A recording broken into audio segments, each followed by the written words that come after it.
আমরা অর্গাননে গত যে সূত্রগুলি আলোচনা করেছি তাতে 47 নম্বর অর্গানন অনুচ্ছেদ পর্যন্ত, অর্থাৎ 47 নম্বর অর্গানন পর্যন্ত আমরা আলোচনা করেছি। এবার 48 থেকে শুরু করব। আজকে 48 অর্গানন সূত্র নাম্বার নিয়ে কিছু বলবো। আমরা বলছি যে উল্লেখিত উদাহরণগুলি হইতে দেখিতে পাই কি প্রাকৃতিক নিয়মে কি চিকিৎসকের কৌশলে কোন প্রকারেই কোন এক স্থলেও যতই কেন উগ্র হোক না কেন অসম লক্ষণ বিশিষ্ট কোন রোগ উৎপাদিকা শক্তি দ্বারাই কোন বর্তমান বিকৃতি বা ব্যাধি দূরীভূত হয় না, কিন্তু প্রকৃতি চিরস্থায়ী অকাঠ্য কতকগুলি নিয়মানুসারে কেবলমাত্র যাহা রোগের সদৃশ্য লক্ষণ সম্পন্ন ও বলবত্তর তাহা দ্বারাই দূরীকৃত হয়। এই পর্যন্ত এইগুলি গৃহীত হয় নাই। মহাত্মা হ্যানিম্যান বলছেন যে এই পর্যন্ত যত রকমের চিকিৎসা বিজ্ঞানে প্রমাণ দেখা গিয়েছে বা প্রকৃতিতে যতগুলি প্রমাণ আমরা লক্ষ্য করতে পেরেছি তাতে দেখা যাচ্ছে যে ওষুধ শক্তি বা রোগ শক্তি, প্রাকৃতিক রোগ শক্তি বা ডাক্তারের হাতের ওষুধ শক্তি যতই কেন শক্তিশালী হোক না কেন, যদি রোগীর রোগ লক্ষণের সাথে ঔষধ লক্ষণের সিমিলারিটি অর্থাৎ সাদৃশ্য না থাকে তাহলে রোগ কিন্তু কখনোই আরোগ্য হয় না। তাহলে হ্যানিম্যান বলছেন যে তাহলে এই সত্যই প্রতিষ্ঠিত হইল, অর্থাৎ সাদৃশ্য বিধানে রোগীকে তার রোগ থেকে আরোগ্য করতে হবে। রোগীর রোগ লক্ষণের সাথে সাদৃশ্য রেখে যে ওষুধ বা প্রাকৃতিক যে রোগটা রোগীর সাদৃশ্য হবে সে রোগীর রোগকে আরোগ্য করতে পারবে।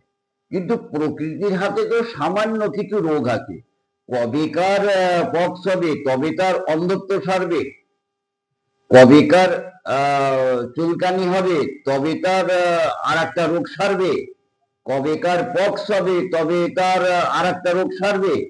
এভাবে প্রকৃতির হাতে তো ফেলে রাখা যায় না। তাহলে প্রকৃতি থেকে শিক্ষা নিলাম কি? প্রকৃতি থেকে শিক্ষা নিলাম একটা রোগী ভুগছে, তাকে যদি সিমিলারিটি আর একটা বলবত্তর শক্তি অর্থাৎ রোগ শক্তি আক্রমণ করে তাহলে প্রথম যে রোগ শক্তিতে ভুগছিল সেটা থেকে সে মুক্তি পায় এবং পরে যে রোগটা আক্রমণ করলো সেও আস্তে আস্তে নিঃশেষ হয়ে যায়। অর্থাৎ আমরা পেলাম সাদৃশ্য বিধানেই রোগ আরোগ্য হয়। প্রকৃতি দর্শনে আমরা এটাই পেলাম। তাহলে আমরা যারা চিকিৎসক আছি, হোমিওপ্যাথি, অ্যালোপ্যাথি, কবিরাজি, আয়ুর্বেদ ইত্যাদি ইত্যাদি যত রকমের চিকিৎসা আছে, তাহলে সেখানে আমাদের ফলো আপ করা উচিত ছিল কি যে রোগীর রোগ লক্ষণের সাদৃশ্যে ওষুধ লক্ষণ অর্থাৎ যে ওষুধটা রোগীর সাদৃশ্যে প্রযোজ্য হবে, রোগীর রোগ লক্ষণের সাথে যে ওষুধটা সাদৃশ্য হবে সেটাই প্রয়োগ করব একটু শক্তিশালী করে, তাহলে সেই রোগটা আরোগ্য হয়ে যাবে। এছাড়া রোগী যে রোগেই ভুগছে তার সাথে যদি ঔষধের কোনো সাদৃশ্য না থাকে তা সে যত বলবত্তরই ওষুধ হোক না কেন, ডিসিমিলার হলে অ্যান্টিপ্যাথি থিওরি অনুযায়ী অর্থাৎ অপোজিট কিওর অপোজিট ফর্মুলা অনুসারে প্রয়োগ হোক না কেন দমন করা যেতে পারে, কিন্তু তার রোগ আরোগ্য হয় না। তাই রোগীর রোগ আরোগ্য করতে গেলে যেটা প্রয়োজন সেটা হচ্ছে রোগীর রোগ লক্ষণের সাদৃশ্যে একটা ওষুধ নির্বাচন করতে হবে, যে ওষুধটা রোগীর রোগ লক্ষণের সাথে আমার ওষুধ লক্ষণের সিমিলারিটি থাকে। তাহলে এই যে এত গল্প অর্গাননে আছে, এত কথাই অর্গাননে আছে, এত সূত্রে এত বার করে বোঝানো হচ্ছে, এর মূল সাবস্টেন্স কি হলো? রোগীর রোগ লক্ষণের সাথে সাদৃশ্য রেখে শক্তিশালী ওষুধটা প্রয়োগ করতে হবে, তাহলে রোগীর রোগ আরোগ্য সম্ভব, নতুবা নয়, আরোগ্য হবে না।